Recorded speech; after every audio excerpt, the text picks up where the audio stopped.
Hey everyone, today is a cooking baking day. It's an all-day-a-thon. I just cut up all this garlic for a garlic confit, and I have a whole lot of extra that is not going to last much longer.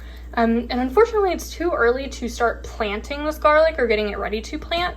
So instead, I'm going to make garlic powder. So the first thing you want to do is turn the oven to as low as you can possibly get it.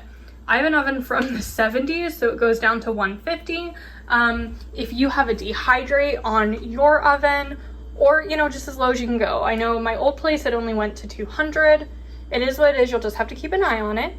But I'm going to take all my cloves of garlic here, and I'm going to get all of this paper outer off of my clove and chop them up into small slices to dry out. The more surface area that you have, the more even it's going to dry out. So let me go ahead and get some slices going and you'll see what I mean.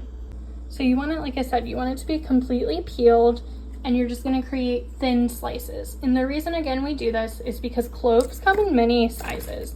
These are from the same bulb, but they are not going to dehydrate at the same rate. This is going to dehydrate a lot faster than this one because it's a lot smaller. So we kind of cut them up into similar slices in order to get the best even result. So I'm going to grab all of these, and I'm also looking for ones that don't look amazing. Like this one doesn't look great. Just like, this head, when I broke it open, actually had some mold on it.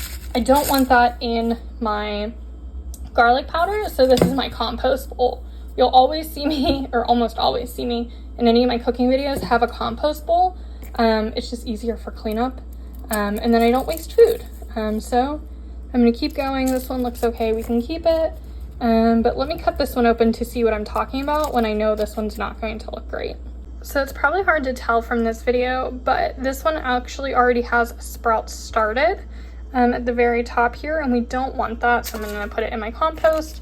Whereas this one just looks, like a normal piece of garlic. So we're gonna keep this one, chuck the other one. Normally I would plant that, but again, it's too early in the season. So let's keep going. Okay, so that's what it looks like. We have a nice thin layer. I didn't get as much garlic as I wanted, but that's on me. I wasn't checking. So now all we're gonna do is throw this in our preheated oven, come back in like 30 minutes, see where it's at. We might have to flip it. We're just going to let this go low and slow until they're nice and crispy. This might take a couple hours, so don't do this if you're in a rush. But I'll be back with the first check so you can see what I'm looking for. Okay, so now that our 30 minutes are up, this is the first patch at the garlic.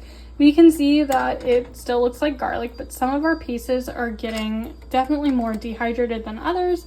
This one's still gummy because it's thicker, but we're pretty much just going to flip these pieces over and then put it back in the oven. So we're going to keep doing this process of flipping, checking, until they are all completely dried out. So we can see, like, we want this, right? It's a little bit darker, it's crisp, we can hear that snap, so that one's good, but the rest we need to keep going. So let's put it back in the oven, and I'll see you when it's done. Okay, 1.5 million years later, we're back. So the way that you know that it's done is when your bigger pieces crunch when you snap them. I don't know if you could hear that, but you can definitely hear how tinny it sounds against the tray. Snap. I don't have anything that's bending, it's all gonna snap. Now you can leave this as is if you want, just kind of keep snapping them. Have that as like your dried garlic, and that's totally fine. But what I'm going to do is put all this into a spice grinder, just like I did my onion skins, and make it into a powder. So I'm going to keep kind of pinching these, making sure they all are good. Snap, and I'll be back. Okay, so I couldn't find the blade for my spice grinder, so I did this by hand. But yeah, that's it. I'm going to go ahead and put it in an airtight container.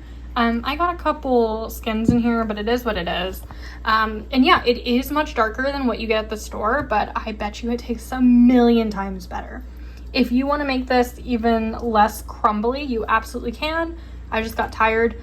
So yeah, put it in an airtight container and it's good to go. Thanks everyone.